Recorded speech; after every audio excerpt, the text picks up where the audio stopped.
৩০ বছরেরও বেশি সময় ধরে বাংলাদেশের রাজনীতি ছিল এক টুকরো জমাট বরফের মতো।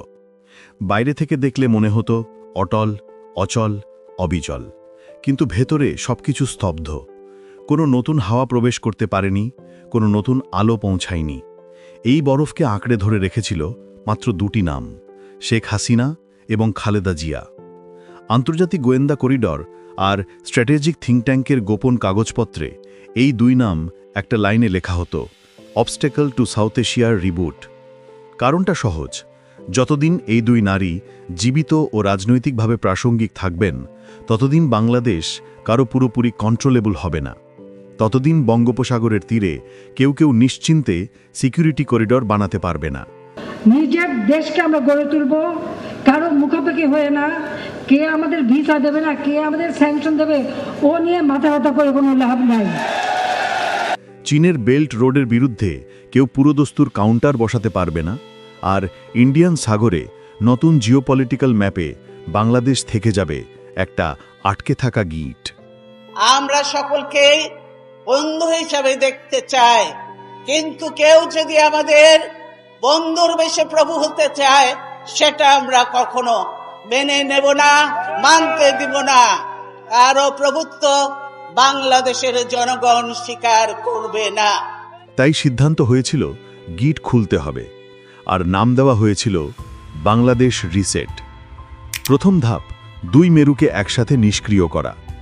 2024-এর অগাস্টে শেখ হাসিনার হেলিকপ্টার যখন আগরতলার আকাশে উড়ে গেল, তখন অনেকে ভেবেছিলেন এটা ছাত্র আন্দোলনের জয়। কিন্তু গোপন নথিপত্র আর লিক হওয়া কেবেলে বলে অন্য কথা। এটা ছিল সার্জিক্যাল প্রেসিশনের প্রথম কাট। দ্বিতীয় কাটের জন্য অপেক্ষা করতে হয়েছে মাত্র 1.5 বছর। ডিসেম্বর 2025। খালেদা জিয়া এখন ভেন্টিলেশনে। দুই নেত্রী এখন রাজনৈতিকভাবে নিষ্ক্রিয়, একজন নির্বাসিত আর একজন জীবন মৃত্যুর সীমারেখায়।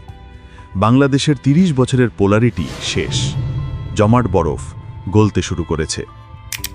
দ্বিতীয় ধাপ, ভ্যাকিউম তৈরি করা।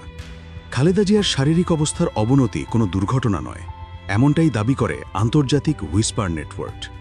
তার চলে যাওয়া মানেই হচ্ছে বিএনপির ভেতরে নেতৃত্বের শূন্যতা, রাজপথের শোকের ঢেউ, তার উপরে চড়ে উঠবে ইমোশনাল মোবিলাইজেশন। আর সবচেয়ে বড়, মাঠ একদম খালি হয়ে যাবে। যে মাঠে আগে দুটো বিশালাকার গাছ ছিল, সেখানে এখন শুধু ছায়া আর শিকড়ের চিহ্ন। নতুন চারা লাগানোর জন্য এর চেয়ে নিখুঁত জমি আর হয় না। তৃতীয় ধাপ, নতুন কন্ট্রোলেবল অ্যাক্টরদের প্রবেশ।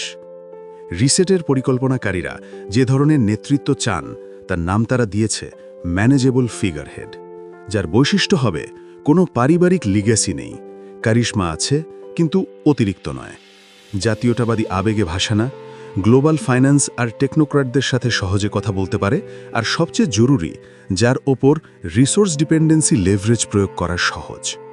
এই ধরনের নেতা বা নেতৃত্ব আসবে কোথা থেকে?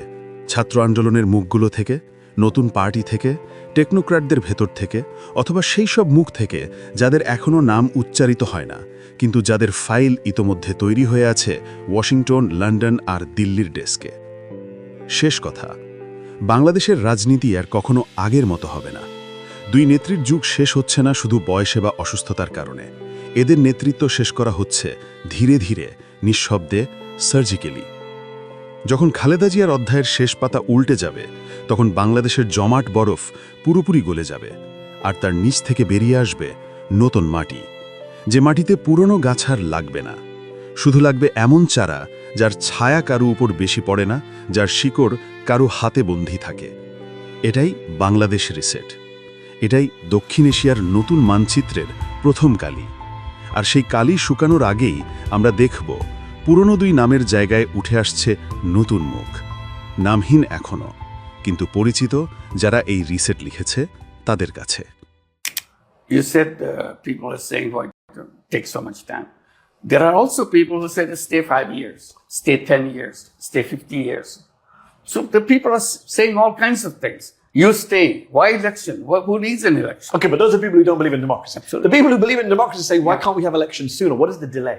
It's not about democracy when they say that. They talk about the good governance. Okay. So we want to see corruption-free governance. Understood. So you stay on because we don't want to get into the chaos after election.